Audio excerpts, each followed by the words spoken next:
Gosh, it's hard to believe that we're coming up to the end. We've got our presentation now, and of course we have the declaration this afternoon. And so this has been great. It was about this time last year that we ordered this weather, and the order didn't get lost. And so we again had a wonderful year, and the weather has cooperated for the International Humanitarian Law Dialogues. I think that says something. I need to take, this is really one of the last times that, I know you're not disappointed, but this is one of the last times that I will get to talk to you. So I would like to thank a few that have helped make this all happen. First, I want to thank the staff of the Athenaeum Hotel for a wonderful job that they've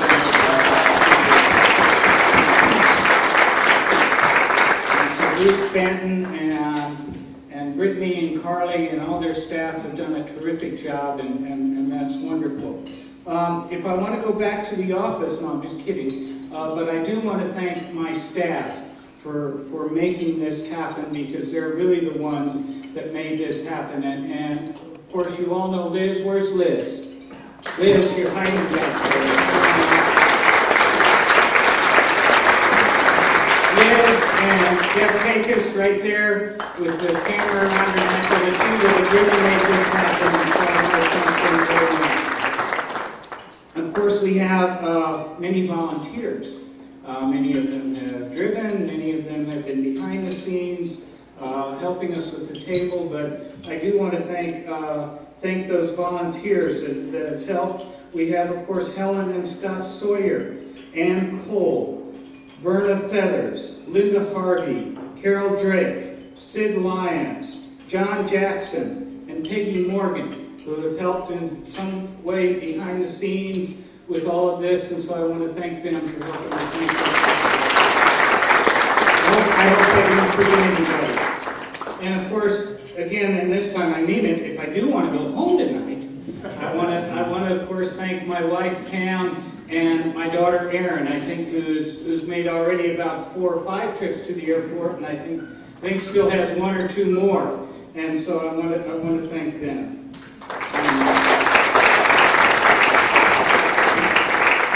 You've met many of our sponsors through the course of the last few days, but again, I want to mention them all together one more time, because they're certainly who made this happen as well. And we would not be here without the support. And I always go, I'm going to try reverse order this time. We've got Washington University in St. Louis School of Law.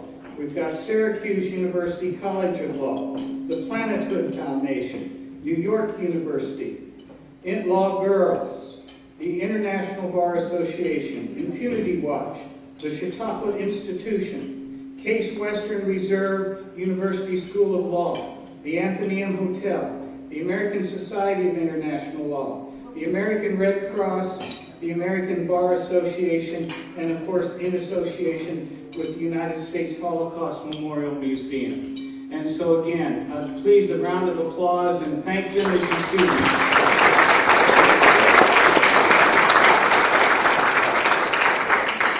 Okay, to introduce our next speaker is of course one of those sponsors. And by the way, except for out on the porch last night, someone has been conspicuously absent through this. But you know, he's been around, keeping an eye on us, making sure we were doing things right. But I'd like to bring forward Michael Sharp, please.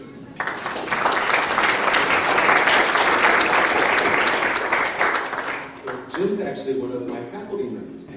As most of you know, I've been kicked up to deaning, so I've had to spend a lot of the time during these sessions answering emails and so forth. But today I have a really wonderful pleasure to introduce somebody who I consider one of the most courageous, ethical people in our field, and is also a dear friend. I first became acquainted with Colonel Morris Davis when one of my former students, Keith Petty, was working in his office shortly after he became the chief counsel of the military commissions for Al-Qaeda prosecutions. So later, I was asked by the U.S. Congress to testify about the reform of those military commissions. And Keith and Mo just happened to be sitting directly behind me. And the Congress asked me some very particular question about the UCMJ that I had no idea of. And I turned around and I said, Mo, do you know the answer to that? And he shook his head. And I said, excuse me, Mr. Chairman, I know this is out of protocol, but if you want the answer to that right away, Mo can just come up and give you the answer, and then I can continue to testify. And Morris did that. And in fact, he answered it quite well, and then he spoke about a couple of other points that he wanted to make, so it worked out for all of us. And then I found out after the fact that was almost never done before Congress, so I violated all sorts of protocols. And they have not invited me back since. So maybe I paid a price, but I was really glad you were there, Mo.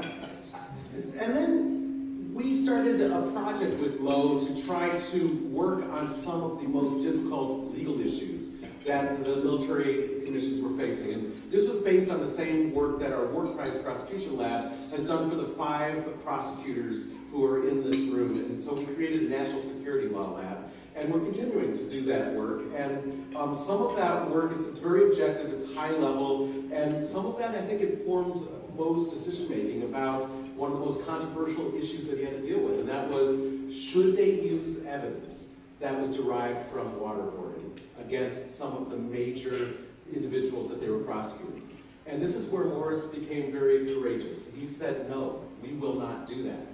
Now, unfortunately, his superiors at the Pentagon overruled him and said, no, in fact, you are going to be using that evidence. And this is the second most courageous thing that Mo did. He said, well, then I am not going to be the prosecutor. And so he asked for a transfer, and he got one. And then later, he was then working as head of the Air Force Judiciary, and then he took a position as head of the Foreign Affairs, Defense, and Trade Division of the Congressional Research Service. And then again, he ran afoul of the administration's policies, and I think Mo again was on the right side.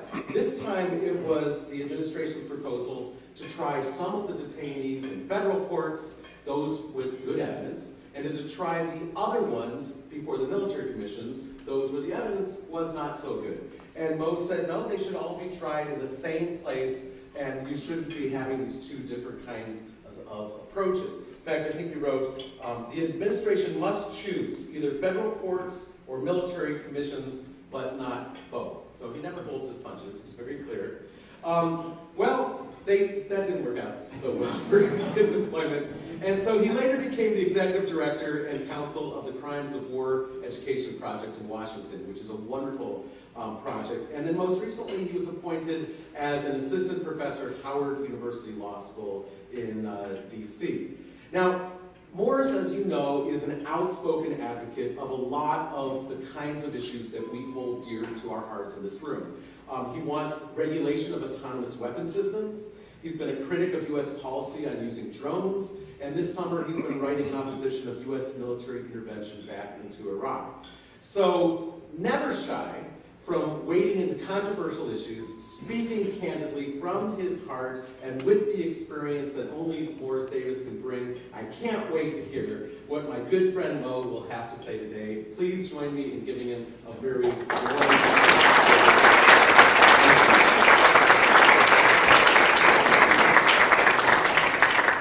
Thank you. It's a real pleasure to be here. Can you hear me in the back? Yeah. Great. It's a real pleasure to be here. This is the second Tuesday. Class at Howard started last week, and so I missed last week. I was speaking in Portland, Oregon, and I'm missing again this week to be here. It's a real honor to be here, but to be honest with you, I think it's the second most important talk I've given compared to the one last week, because I think here I'm preaching to the choir. You know, last week I was speaking to a group of 150 educators in Portland, Oregon. They're getting ready to start their school year. And I'm hoping that by talking to 150 of them, they'll take it back into the classroom and start talking to some of the younger people that are coming up. And I think, to me, that was the most important audience, because I think all of us in this room, somebody mentioned in our porch session today that about being idealistic. And I think we wouldn't be here if we weren't idealistic. So it's a pleasure to be here. Thank you, to Michael to David Crane, to my former classmate and bowling partner, Jim Johnson. Thank you for having me. And it's really, what a beautiful location. And I guess, compared to DC, anywhere is a beautiful location. So, but this one truly is. So, what I'd like to do is try to run through just a little bit kind of where we've been, where I think we are, and where I would like to see us go. And then hopefully leave some time at the end for some discussion. So, as Michael mentioned, I resigned, from the military commissions, which didn't set well with the Bush administration. In fact, normally when you leave a military assignment, you don't get a bonus, you get a medal. And so when I was submitted for a medal, it was turned down because they said I served dishonorably because I resigned over the issue of torture, which didn't set well, with the Bush administration. So as Michael also mentioned, after I retired, I went to work at Congressional Research Service. And I just retired from the military, so for the first time in 25 years, I got to participate in the political process. That was October 1st, 2008. I retired. The election was coming up a couple of weeks later, so I put an Obama sign out in my front yard. I live in a gated community outside of D.C. in Virginia. One of my neighbors came over, doused it in lighter fluid, and set it on fire. I put up another one. I went door to door campaigning for President Obama, and no one was happier to see him win than me. I started work at Congressional Research Service as head of the Foreign Affairs, Defense, and Trade Division, which is, if you're not familiar with CRS, a tremendous organization. And my division was the biggest, about 100 folks, mainly PhDs in some of the most esoteric areas you can imagine. But it was fun to go in the morning, get a cup of coffee, and just walk around and see what they were working on. So, what's the first thing President Obama did when he took office? He issued an executive order to shut down Guantanamo Bay. That was the second thing he did. The first thing he did, he signed the Lilly Ledbetter Act. The second thing he did is sign the order to close Guantanamo. That stumps everybody, so don't feel bad. But he signed the order, said Guantanamo would be closed within 1 year of that date, in January of 2009. So I was in my new job. The president signed the order to close Guantanamo. Life was looking pretty sweet. I'm a retired colonel. I'm a member of the senior executive service, in the civil service, and life was looking pretty good. Then that summer, things began to backtrack. And by the fall, President Obama had begun to waffle on his commitment to close Guantanamo, and Attorney General Holder announced that he was reconsidering, the military commissions, and that's when I wrote the op-ed in the Wall Street Journal. And Michael put it politely, didn't turn out well. I got fired for writing the op-ed, and I've been fighting in federal court now for 5 years to try to get my job back. So I've hit that sweet spot where I pissed off both the Republicans and the Democrats, which in D.C. can make life really interesting. But the president, talked about in 2009, this was the speech he gave at the National Archives, he signed the order in January 2009, gave the speech at the National Archives, and he talked about how our values and our principles were our strongest national security asset. Certainly that rhetoric, I don't think anyone in this room would disagree with. So just briefly, the picture up in the upper left-hand corner is at Case Western. When I became the chief prosecutor, I was the third. They're currently on the sixth. If you've had 6 head coaches in 13 years, your team probably isn't doing real well. But the first talk that the Pentagon allowed me to give was at Case Western. And, I was writing, they let me do op-eds. I did a law journal article, standing on the steps of the old courthouse at Guantanamo, and I was the leading advocate for Guantanamo and for the military commissions. Then, a couple of years later, I resigned and I became one of the leading critics. So I went from standing on the courthouse steps at Guantanamo defending the process to standing outside the White House with protesters arguing to close Guantanamo and writing op-eds and giving talks to close it. And I'm often asked, well, which is the truth? How you can't be on both sides of the equation. Which one is the truth? Well, the truth is they both are. Because I believed when I took the job that we were committed to having full, fair, and open trials. And I think there were people above me in the chain of command, particularly General John Altenberg, that some of you may know, who really, I believe, was committed to trying to do this right in a credible way. And it wasn't until 2 years later, after General Altenburg retired and was replaced by Susan Crawford, who was a political appointee. Dick Cheney's former Inspector General at the Pentagon became the head of the military commissions. In hindsight, to me, that was when the wheels began to come off the cart. And by that summer, as Michael indicated, I was being told that my policy that we wouldn't use any evidence that was obtained by torture, I was being told, look, President Bush said we don't torture. If the president says we don't torture, who are you to say that we do? And so this information that you haven't been using, you need to get it out and use it and get these guys convicted and get the show on the road. And that was when I chose to resign. So just to get in a plug, everybody plugs their books and articles and stuff, so I feel obliged to do the same. I had an article came out this summer on the United States and international humanitarian law. And in my view, what we did to build it up and what we've done since 9/11 to tear it down. So that's kind of what I want to focus on today. And here's why it concerns me. The American Red Cross did a survey a couple of years ago. And these numbers ought to be alarming to everyone in this room, that 6 out of 10 school-age kids say that torture is okay. More than half say that if the enemy, like the enemies that we're facing today that behead people and don't abide by international humanitarian law, that if they kill American GIs, then more than half say it's okay for us to retaliate and do the same to them. If you go back to during the Bush administration, a majority of Americans were opposed to torture, and they were opposed to Guantanamo and to indefinite detention. So it would have seemed that during the Obama administration, you'd expect the numbers to get better, and they've gotten worse. I tell my students, the average age is probably about 25, and I've got a daughter that's 25 years old, and when I think about it, all they've known, and a lot of you in the room, and that's one thing I'm really happy about this occasion. I expected to see a lot of people that look a lot like me, with gray hair. And so I'm very happy to see a lot of students and young people here because they're about my daughter's age. And if you think about it, all they've known is a post-9/11 America. They don't remember the 9/10 America. They remember the 9/11 America. I can tell you on the way up here at the airport, when I did where you put your hands up and the thing spins, apparently I did something wrong because when I came out, I had to get, the guy put the gloves on. And I'm old enough to remember when you went to the airport, if somebody felt you up, it was called a sexual assault, not pre-boarding. But that's become the new normal.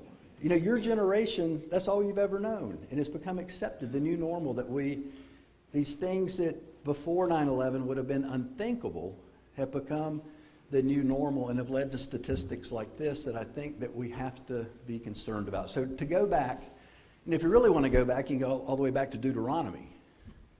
But we'll go back to Tanakh instead.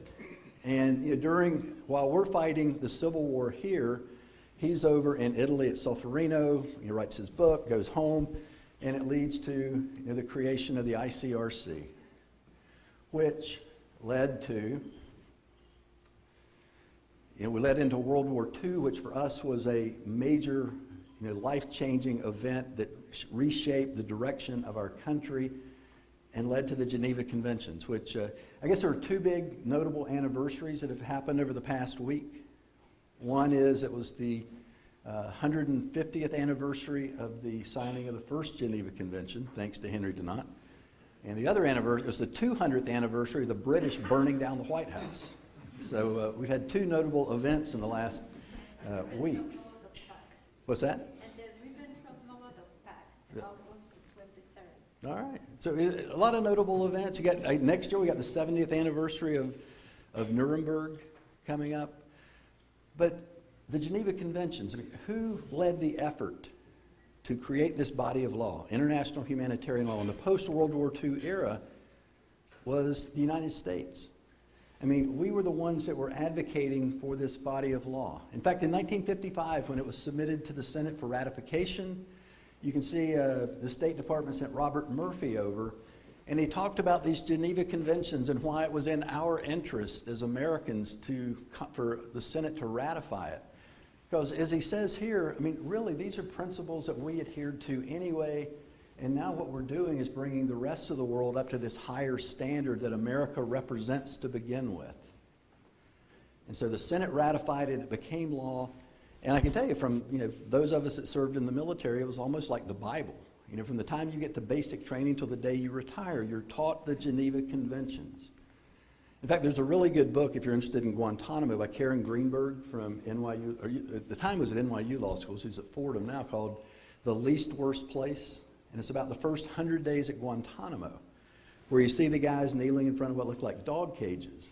Well, the military, in the absence of any other rules, they applied the Geneva Conventions during those days. So actually that period, as bad as the pictures look, was one of the more humane periods at Guantanamo. It was later on when those in the administration weren't happy with the information that was coming out of Guantanamo and said, we've got to take off the gloves. It's a new day, new rules. We've got to get more information. But until then, the Geneva Conventions applied. And why does it matter? It matters. If you think back, again, for some of you are too young to remember, but I remember going over during the first Gulf War. And if you watched it on television, the Iraqis surrendered by the tens of thousands. Remember, the ground war was over in 100 hours? With minimal casualties, minimal cost, because our enemy put down their weapons and put up their hands and didn't fire a shot. For someone in the military, I think you would prefer that the enemy put down their weapon and put up their hands and not fire a shot, rather than dig in and fight. Now, I know it's an oversimplification for why the Iraqi army did what they did, but I think in large part they did that because they knew who we were. That if they surrendered, that they were going to get food and shelter and medical care and humane treatment. Therefore, they would rather surrender knowing who we were than to dig in and fight. And I question today, given what's happened since then with Abu Ghraib and Guantanamo and waterboarding and all the things that have happened since 9/11, would those troops put down their weapons and surrender if they thought they were going to be sexually humiliated and waterboarded and indefinitely detained and all the other things that America has come to symbolize around the world, or would they dig in and fight? I think many would choose to dig in and fight. So I think it behooves us as Americans to get back to the state where people around the world know who we are and what we stand for, and they would rather surrender than to fight. Then 9/11 happened, and that was when, we always have held ourselves out as being the land of the free and the home of the brave. And then 9/11 happened, and we became the constrained and the cowardly. Because suddenly it was do whatever you got to do to keep me safe, and I don't care if it infringes on my civil liberties or what it costs, just keep us safe. And many have profited and many have obtained power by pandering to that fear that rightfully gripped the country after 9/11, but here we are almost 13 years later, and we're still in that same mindset that we were right after 9/11. So that's when you had people like Alberto Gonzales. Remember the Geneva Conventions that we led the effort to create to bring the world up to that high standard that we already represented. Suddenly after 9/11 it's an impediment. And so now they're obsolete and quaint. And we can ignore the Geneva Conventions. In fact, we were talking during our group outside, the detainees at Guantanamo were called what? Unlawful enemy combatants. Now, where do you find that term in the Geneva Conventions? You don't. It was a term that was created in order to avoid the Geneva Conventions. Remember, for 200 years, our strength was our belief in the law. And now we're trying to avoid the law by coming up with a new classification that doesn't exist, and in a place called Guantanamo that we thought was outside the reach of the law. So in my view, we turned our back on what had been our strength for 200 years. You hear about American exceptionalism. To me, what made us exceptional was our belief in the law. Then you had the memo, the Bybee memo on torture. And it's interesting, I don't know if you saw the memo that came out last week from the Obama administration, the 7-page memo on the drone strike on Al-Awlaki. But it was interesting to me that it took 46 pages to legally justify torturing a foreigner, but only 7 pages to legally justify killing an American. but that's the way it is. In the Bybee memo, now Judge Bybee, he says that for an act to constitute torture under our torture statute, that it's got to be produce pain that's the equivalent of death or major organ failure. Language that I think would have been shocking to Americans on 9/10, to think that their country would say anything short of that, you're good to go. And not just that, the memo goes on to say that even if you could make an argument that the act constituted torture, there's nothing you can do about it, because the president has unfettered authority in his capacity as commander-in-chief to do whatever he determines is necessary in the interest of national security. So number one, it's not torture, but number two, even if it is, so what? The president can do whatever he wants. And the Obama administration has used similar rationale for some of their policies. So it's not just a Bush White House or Republican argument. It's one that's been advanced by the Obama administration too. Again, who led the effort in enacting the Convention Against Torture? We did. We were one of the leading proponents in drafting the language that says, there's no exceptional circumstance whatsoever, period, end of sentence, for torture. Yet we did. A friend of mine, Mark Fallon, was the deputy commander of the Criminal Investigation Task Force, the group of military law enforcement that had to go in and try to collect up all the bits and pieces of information on the detainees and put it in some kind of coherent form so we could assess whether there was a potential to prosecute a detainee. And Mark was at Guantanamo. Remember, for the first period, they applied the Geneva Conventions, but then the administration was upset that they weren't getting enough information out of the detainees. This group goes down in October of 2002, and they have this meeting on what they can do to extract more information. And he talks about in this meeting that someone from the CIA says, well, if the detainee dies, you're doing it wrong. So, anything short of that's okay, but if the detainee dies, then you're doing it wrong. And Mark notifies, his chain of command that, these are the kind of things that congressional hearings are made of. The kinds of things they're talking about doing here at Guantanamo. And he ended it with, someone needs to consider how history will look back at this. Well, that was in 2002. It's a dozen years later. And I'm hopeful at some point history will look back on this and we won't be proud of what we did in fear after 9/11. As I mentioned, the president recently in a talk said, we tortured some folks. So the commander-in-chief has acknowledged what many others have already said, that we tortured some folks. And again, the Convention Against Torture that we led the effort to create says that there are obligations that come with being a signatory. It means holding people accountable for torture. It means providing alleged victims of torture an opportunity to pursue compensation. But we haven't done that. Rather than prosecuting anyone for torture, people are profiting from having participated in putting us on this path. Like Jose Rodriguez, who is the director of the Counterterrorism Center, who has a book out, who, if you recall the tapes, there were tapes of detainees being waterboarded while in CIA custody, and they were ordered destroyed by Jose Rodriguez. But he wasn't prosecuted. He's out on the book tour and doing well. Some of you may be familiar with Maher Arar. If you ever saw the movie Rendition, it's based on Maher's story. He was a dual Canadian-Syrian citizen, lived in Canada with his family. He was over in Europe. The Canadian authorities developed information that suggested he was affiliated with terrorism, notified the Americans, and they concocted this ruse to get him back, to come back. When he landed at JFK, he was apprehended, kept in U.S. custody for about 10 days, and then we sent him to Jordan and drove him over to Syria. Now think about that for a minute. We're having all this argument now about Assad and whether he's got to go and whether he's going to be prosecuted. We sent Maher Arar to Assad back in 2003. Eventually the Canadians realized their information was bad. The Syrians, after torturing him for almost a year, realized he was a nobody, and kind of like in the movie, they took him home and dropped him off at the end of the block. Canada has apologized to Maher Arar, and paid him $10 million for their participation in facilitating us sending him off to be tortured. He filed suit here in the U.S., and the Obama administration asserted the state secrets privilege, and his case was dismissed.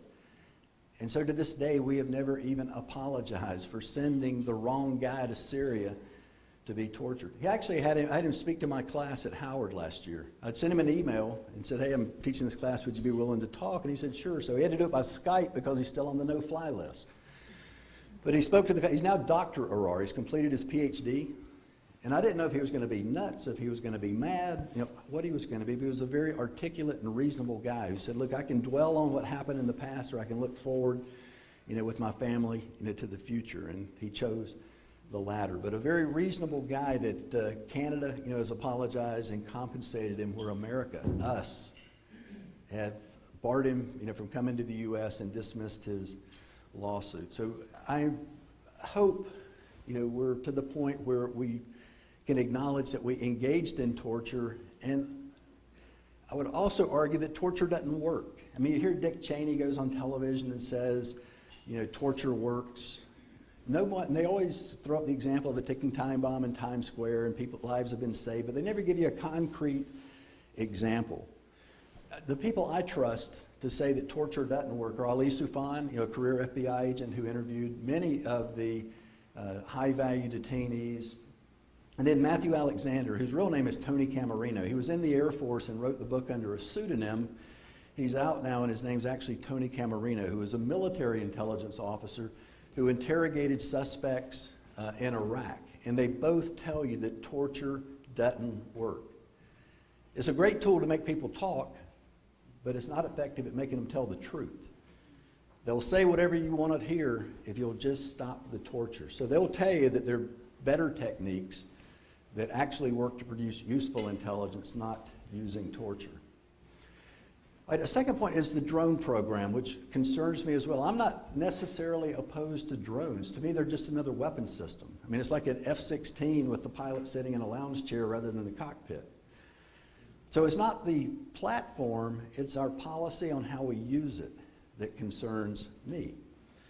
Because we've used it quite often, particularly during the current administration. What really concerns me the most about it, well, two things. One is, Ben Emerson did the review for the UN and concluded that it's a violation of sovereignty when we fly a drone into someone else's territory and launch an attack on people on their soil. I mean, imagine if this was Mexico and a drug lord was fled across the border into Arizona, and they sent a drone to attack him, and in the process killed 4 or 5 U.S. children.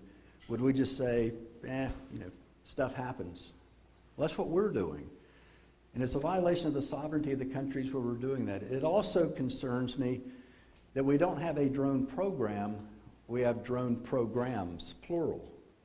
We have a military drone program that hopefully operates in accordance with IHL. And it appears that when it's convenient to use that program and comply with the law of war, we use that program. But when it's inconvenient, we have the CIA, a civilian agency that goes out, conducts what in essence is a military offensive operation and kills people. I mean, my understanding is the CIA, they're civilian employees. It'd be like having, one of the tour guides at the Park Service has the same level of authority to carry out a military operation as the CIA. They have the same status. They're civilians. They have no combatant immunity. Yet we're using them to carry out many of these drone strikes. And then finally, Guantanamo, which, Guantanamo, if you aren't familiar with the history, it's an incredible place with a rich history that goes back to the 1890s. It's the oldest U.S. military installation outside the U.S. We've been there since the Spanish-American War. Some remarkable tales about the place. One is, you're used to in the old days, the GIs would go into the city of Guantanamo, to dinner and to the bars and stuff. And the citizens of Guantanamo, many of them worked on the installation until the revolution happened. During the revolution, there were about 24 GIs that were walking back from Guantanamo to the base when they were kidnapped and held hostage in the hills outside of Guantanamo. They were held hostage by Raul Castro. the current president of Cuba. Now, his brother, cut off the water to the base, that closed the gates. Some of the Cubans that worked on the base chose to stay, and there's still a few that are there that chose to stay and work for the U.S. rather than go back home. But it's a really interesting place aside from its current life as a detention facility. We heard the argument that these men are the worst of the worst, the kind of people that will chew through the hydraulic lines on the airplane just to kill Americans on the way to Guantanamo. That's true in some cases. Like on the left-hand side, Khalid Sheikh Mohammed and al-Nashiri, the 9/11 and the Cole bombing. I would put in that category, but for every one of them, every one of those, there were 100 others that were like Salim Hamdan, bin Laden's driver, or David Hicks, who in my view was just a knucklehead from Australia that was looking for a big adventure and got more than he bargained for. But we had a lot of people like that we held at Guantanamo that we were told were the worst of the worst. There were 779 people that went through Guantanamo. Today there are 149 that are still there. There's 6 that are about to leave to go to Uruguay, which will take us down to 143. So more than 80% of the people that we were told were the worst of the worst aren't at Guantanamo. And half of the ones that are there now have been cleared by a unanimous vote of the CIA, the FBI, the Department of Justice, and Department of Defense, who unanimously agreed they didn't commit an offense, they can't be prosecuted, and we don't need to detain them. Yet they're still there at a cost of $2.5 million per person per year. So I've asked people on the other side of the argument, give me one legitimate reason why Guantanamo makes sense. And they'll throw out, the fear-mongering talking points about, we can't bring terrorists to the U.S. But we have. When I was there in September 2006, a plane landed and 14 guys got off the plane, including Khalid Sheikh Mohammed. Of the 14 guys that got off the plane that day, there's only one that's been prosecuted, convicted, sentenced. The case has been through appeal and it's over and done. And it was done years ago. It was Ahmed Gilani, who was prosecuted in federal court in New York City. The 13 people that got off the airplane with him are still sitting at Guantanamo waiting for their day in court. So again, I think there's the iconic image of Guantanamo. I think the public, when you say Guantanamo, that's what they think. Camp X-Ray has been closed since March of 2002. I haven't been back to Guantanamo in years, but last time I was there, that was what it looked like. So I think the mental picture, it's not the physical facilities at Guantanamo. I used to be a bail bondsman before I went to law school, so I've seen a lot of jails and a lot of prisons.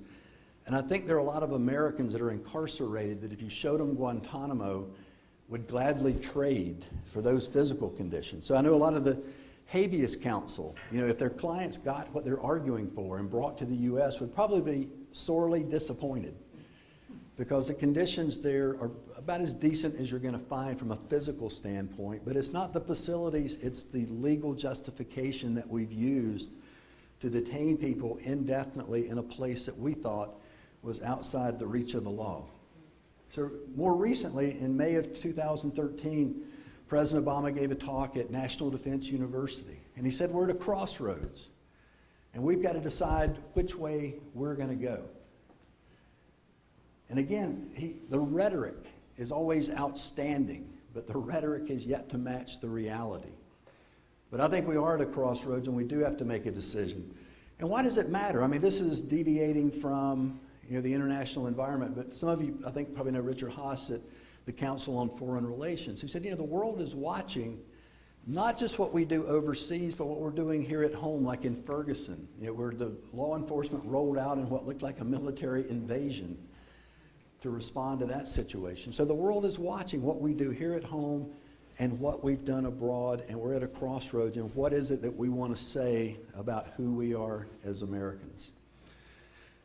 And there are a lot of hot spots around the world where leadership and a commitment to the rule of law is imperative. So I'd ask you to bear with me for 2.5 minutes. Now, this video has absolutely nothing to do with IHL, but watch it for 2.5 minutes and I'll tell you how it connects, I hope.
just doing everything she can to bring this heat.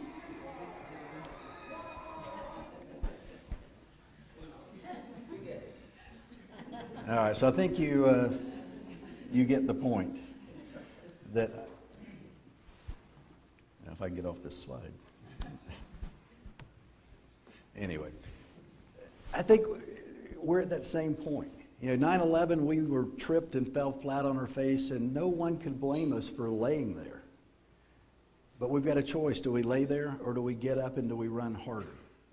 And I'd like to think that as Americans, we would choose the Heather Dornan route and get back up and run harder and get back out front and recommit to our principles of who we claim to be as Americans. We always talk about America being a shining city on a hill, a light unto the world. Well, in my view, for the last 12 years, we've been a warning light, not a guiding light. So I'd like to see us recommit to our principles. I'd like to see us more engaged internationally. You've got like Rand Paul running for president on a ticket, the libertarian ticket, that's more isolationist, saying, we need to pull back within our borders. That's a mistake in my view. We need to be more engaged. You have this fear of, in Texas they wanted more in their budgets because they were afraid of the blue helmet invasion that were going to come take their guns away. So they needed to arm up in order to prevent the UN from coming to Texas and stealing their guns. We need to educate the public that we need to be engaged. We need to be recommitted to the UN. We need to be out there as a guiding light, not as a warning light, and that we can regain our footing and our standing as Americans, and we can get headed back in the right direction. So it's been a real privilege being here with you. Thank you for having me, and thank you for the fight that you continue to battle day in and day out to keep the world heading in the right direction.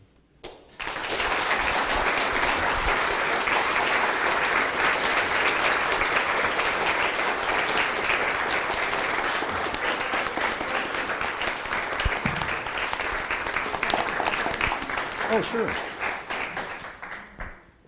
Yeah, I'd be happy to. I know people usually are interested in Guantanamo, so if there's anything you've been wanting to ask, I'd be happy to try to answer it. Yes? When is this finally going to close, and what is the impediment? Is it locating, I'm hearing it's locating places to send these people. Is that a fair statement or right? It's partially fair. I think I think President Obama sincerely wants to close Guantanamo. He remember in 2008, part of his platform was his commitment to close it. And I don't think he wants to leave office with a legacy of perpetuating for 8 years what he railed against in order to win. So I think he really would like to close it. Part of the problem is finding places to take them. But I can tell you one country that's never taken a single one. Us. We beg and bribe other countries to help us out. To get us out of the problem we created by taking people to Guantanamo. We've never taken a one. Even the Uyghurs, the Chinese Muslims that we realized after they got to Guantanamo, they were training, in terrorism, but not to fight us, to fight China. And they were ordered released by a federal judge in D.C. And for years, we'd gone around to other countries and said, hey, these guys aren't dangerous. Help us out. Take them off our hands. And then suddenly, when they're ordered released in the U.S., it's like, oh, my God, they're too dangerous to bring to the U.S. I think a lot of countries in the diplomatic efforts, when they go out and say, hey, help us out, people look back at us and go, well, how many have you taken?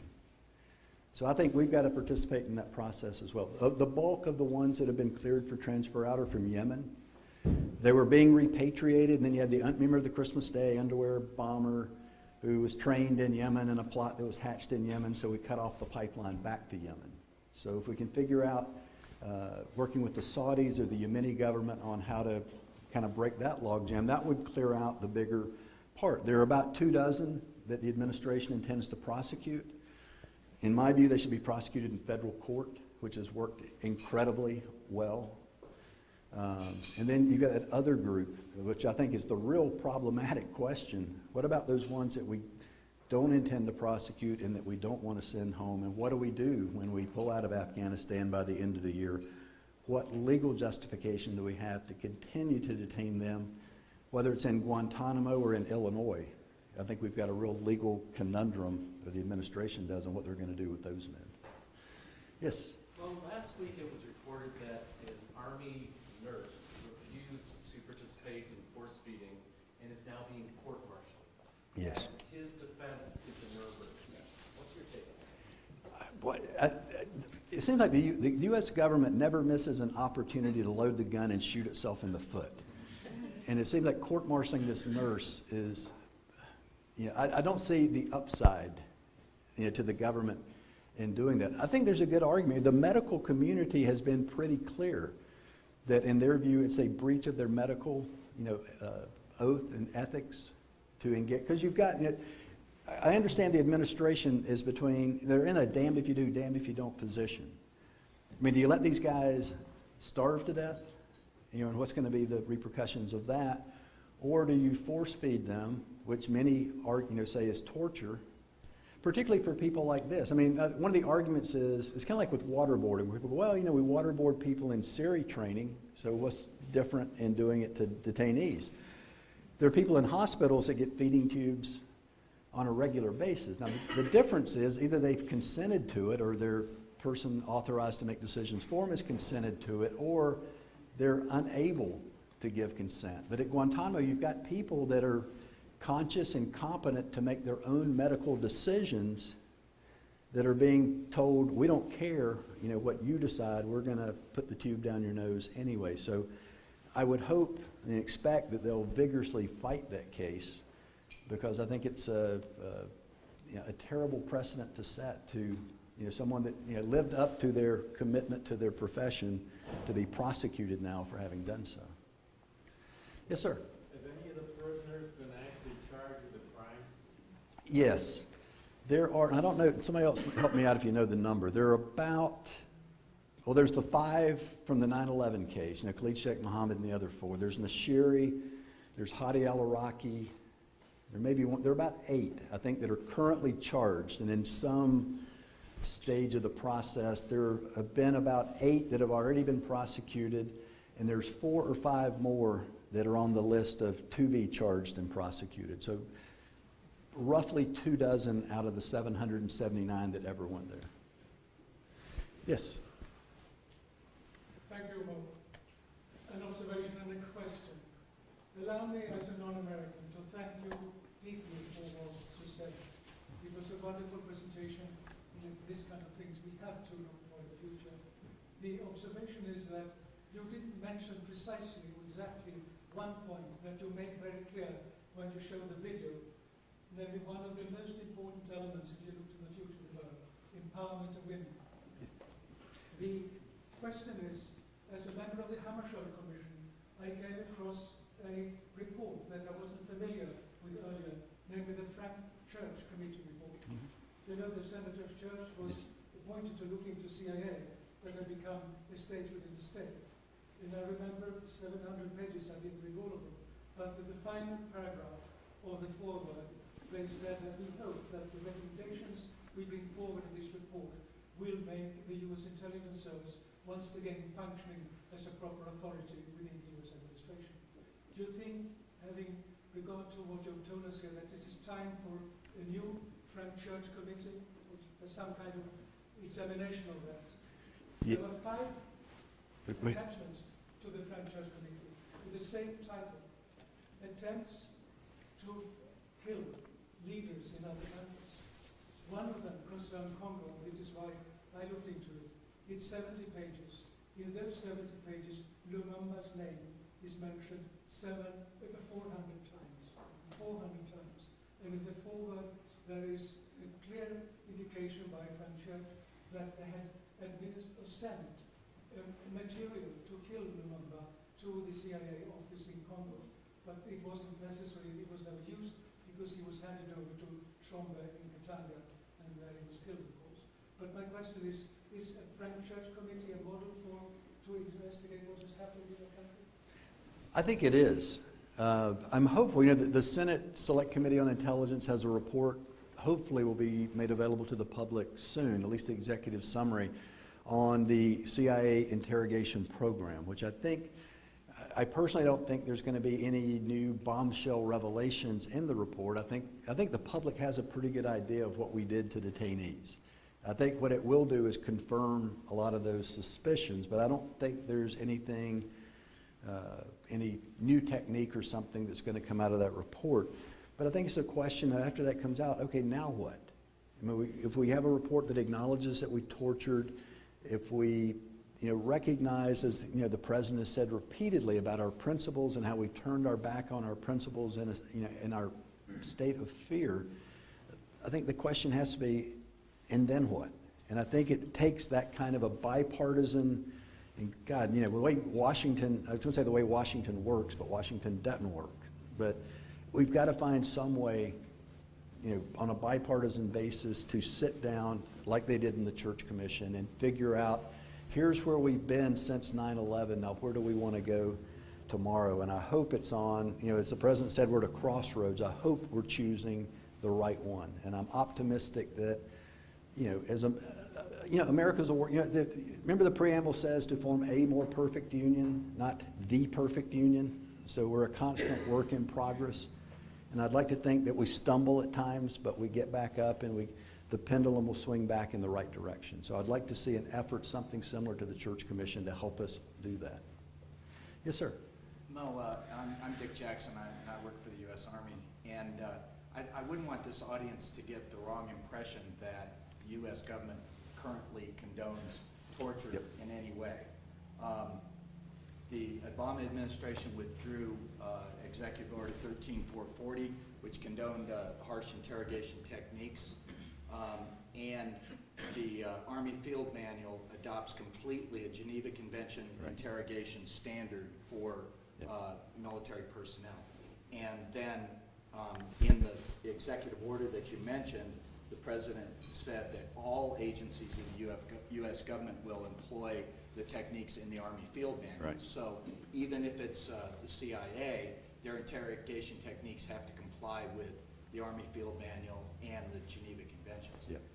And the other point is, with regard to force feeding, the Bureau of Prisons uses exactly the same standards to prevent the death of prisoners from hunger strikes in U.S. prisons. So it passes the human rights muster under U.S. law. Right. Yeah, you're exactly right about torture. And it actually, waterboarding only took place in it's been, a dozen years since or almost a dozen years since we waterboarded. It was used on, I think American public thinks everybody at Guantanamo got waterboarded. To my knowledge, no one has ever waterboarded at Guantanamo. There are 3 guys at Guantanamo that got waterboarded before they went there, but waterboarding was a very limited program, and pretty much the harsh techniques, by the time I came on board in 2005, I think there was that window between 2002, 2003 were kind of the dark days in my view. And it pretty much ended during the Bush administration. And certainly President Obama's order makes clear that that policy has no place in his administration. On the force feeding, you're right. In fact, when I was there, was I forget the name. There was a Navy admiral that came in, was the new commander for the detention operations. And his first day there, he went over and had the medical staff put a feeding tube in him, because his view was, if I'm going to order this done to other people, then I need to have it done to me, so that I know what I'm subjecting them to. And he said, it wasn't pleasant, but he thought it was permissible to do it. And again, like I said, I think the administration's in a bind on having to pick among 2 bad choices. Can I take one more? One more, yes, sir. There's a recent movie on the intelligence process with Philip Seymour Hoffman and Robin Wright, where they're operating in Germany. And Robin Wright first is asked, well, what's your goal? How do you defend what you're doing? And she says it, and then it gets Philip Seymour Hoffman as a German operative says it. And it's, we're doing what we're doing to make it a safer world. How do all of us provide cover for our officials and our candidates, and our intelligence officers and everyone, so we can shift the paradigm where they can actually say in a campaign, our goal is not to make it a safer world. Our goal is to make it a better world. And if you were to say that now, you'd lose your race. Yep. So how do we help them so we can go from safer to better? Well, I think the best thing, go back and talk to your friends and neighbors and educate them. I think the public, there are many things I fault the administration for, but One is I think they've done a horrible job of educating the public. Like I said, I think the majority of the public thinks that all the detainees still live in the dog cages and they get waterboarded every morning, and that's their perception of Guantanamo. Their perception is that torture works. Because I think the administration has not done a good job of telling the public the truth about some of these programs. They've let the other side, the Dick Cheneys and that group go out on the airways kind of basically unrebutted and give their version of the story, and a lot of the public has bought it. But I think if the public, if you told them, if they understood that half the men at Guantanamo have been cleared for transfer, and they're spending, I think last year, $449 million was spent on detention operations at Guantanamo, and half of those people have been cleared for transfer that we have said we don't want to keep. I would think just the fiscal conservatives ought to be outraged that they wasted $200 million at Guantanamo. So I think if the public was educated, so I think if you go back and talk to your friends and family and try to spread the word that there's more out there than what you're going to get on Fox TV from Dick Cheney. Yeah.